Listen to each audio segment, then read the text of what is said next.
What type of leader are you? I'm Jonathan Kahn. I'm a communication coach, and today we're going to talk about the two types of leader. Can you spot the difference? And when you need to lead, which one do you play? Let's get started.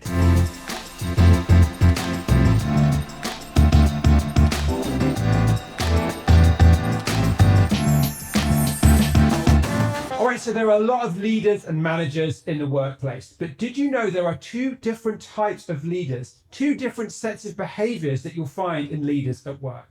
And they are defensive and generous. At first, it can be tricky to tell the difference. When they get up there, they tell you about their latest plan, they talk about their achievements, they encourage people in the team. It can be hard to tell which one you're dealing with. The real test of whether a leader is defensive or generous comes when you ask a question or challenge their ideas. So watch your leader and see when they're challenged, when new information comes to light, when someone has a different opinion to them, how do they respond? If they respond defensively, you'll see them sit up and kind of draw back and almost attack the person who asked them and say, no, I'm not changing where I am. I need to stay in control. And these people say, yes, but. If they're a generous leader, you'll see them open up, listen, make really nice eye contact, and maybe slightly reduce their status as they listen to the other person's point of view. And then you'll hear them respond to that point of view in a positive way, in a yes and way. So really, generous leaders can afford to be wrong. It doesn't cost them anything to make a mistake or to be shown a better way to do something. And this makes them much easier to work with, much nicer to be around. Whereas the defensive leaders cannot tolerate loss of control. So they tend to say yes, but they've got to stay in control of everything all the time, or they fear they will lose their status. And in fact, defensive leaders get their status at your expense. Other people and other people's ideas must be put down or made less than in order for them to succeed. And that's why they're often like this. They're up there in control, stiff, rigid. These people are not fun to be with. They are often feared, but they're not liked. You might be thinking, well, that sounds like a very nice distinction, but what does he really mean? Like, can I see an example? Well, I've got some good news for you. Actually, today we have with us, just for you, John. Hi, Jonathan. Hi, John. And what we're going to do is we're going to show you two versions of John. So the John we have here now, this is your number one type of boss. Let's see if you can guess which type of boss John is playing. Okay, so let's give this a go. Here we go. Hi, team. Nice to see everyone. I've brought you all here for a project update. That's right. As you know, we're making history with this. We've got agreement from McDonald's to supply all of their restaurants with our new secret formula plant-based meat. Yes, that means every McDonald's in the world is going to be vegan. Every Big Mac is going to be vegan. Isn't that really, really exciting? So yes, let's hear how this project is going. Over to Jonathan. Hi, John. Thanks for that. I just want to say that both me and my whole team are really excited to be working on this project. We're inspired by the idea of replacing meat with plant-based alternatives. And it's really a great project to be on. Now, you've asked me for an update, and unfortunately, it's not all good news. What?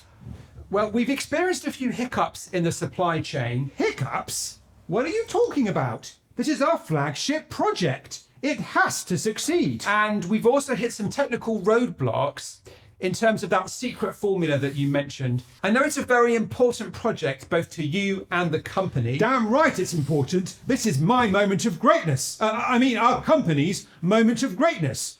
What's this nonsense you're talking about? Hiccups and roadblocks. Spit it out. Of course. The hiccup is that one of our main farm partners has overstated their ability to deliver.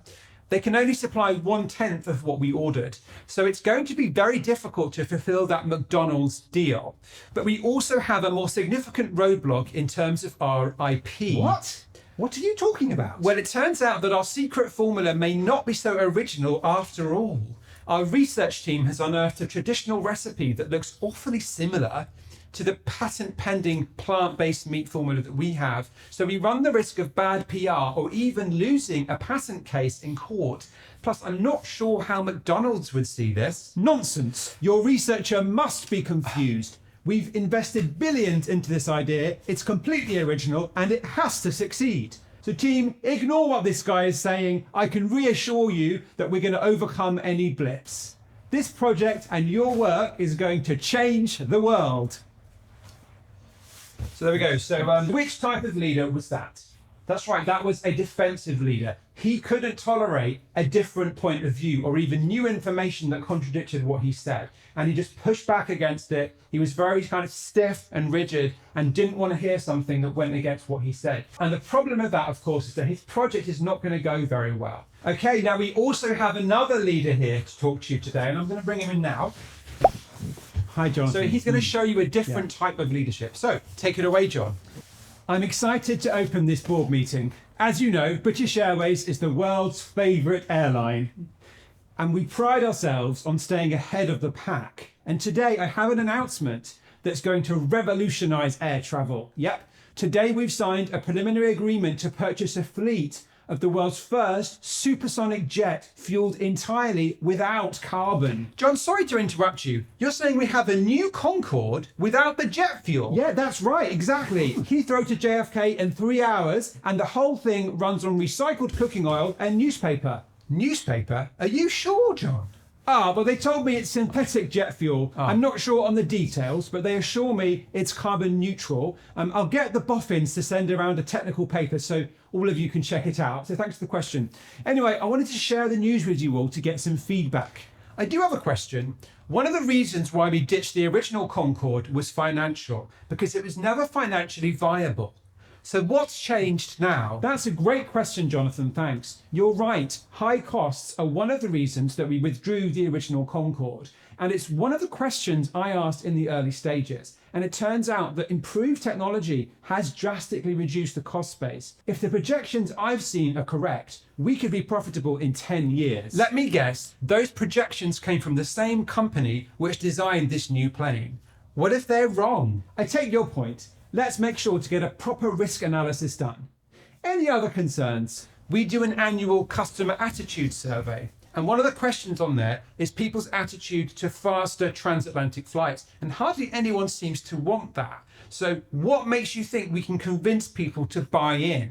I'm so glad you asked this question. This is the key to understanding my strategy here. It's about combining sustainability with convenience. That survey also shows that a lot of people would pay more for a less polluting option.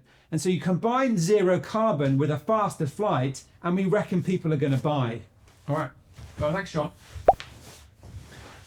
So that was the generous style of leadership. When I asked him questions, he was willing to be wrong. He didn't seem to mind. He was open to other points of view, and he said yes and to the things I was saying. So there you have it. Two types of leadership, defensive and generous. But what can you do with that? Now, two things you can do. First of all, when you're in the workplace, when you're trying to get stuff done, have a look around you. Observe the leaders and the managers who you need to deal with. How many of them are defensive and how many of them are generous? How does it affect the way other people interact with them? And also, how often do they get their way? Because one of the problems with a defensive style of leadership is that you're closed off to new and sometimes very important information. So defensive leaders tend to make more mistakes because they're not open to information from other people. But they're also much harder to work with, which causes a lot of problems. So notice the type of leader that you're dealing with, and then notice what it's like to work with them. The second thing you can do is to look at how you behave when you're in a position of leadership. This could be when you get up there and share your strategy at a big important meeting, but it might be just you sharing what you're up to with your team, or what you say when your boss walks up to your desk and says, hey, what's going on? In that situation, which of these two modes are you taking? Are you being defensive? Are you staying in control? Can you not tolerate being wrong? Do you say yes, but? Or are you generous? Are you open? Are you listening to what people are saying? Does it seem like you're fine, even if you've made a mistake or you're wrong, you're still going to survive, even be happy with that? And are you saying yes and to other people's ideas? I'd love to hear your thoughts in the comments. What kind of leaders have you seen? Which behaviors have you noticed? And does this distinction ring true to you, the idea of defensive and generous leaders? If you enjoyed that video, hit subscribe. I'm Jonathan Kahn, communication coach, and I'll see you next time.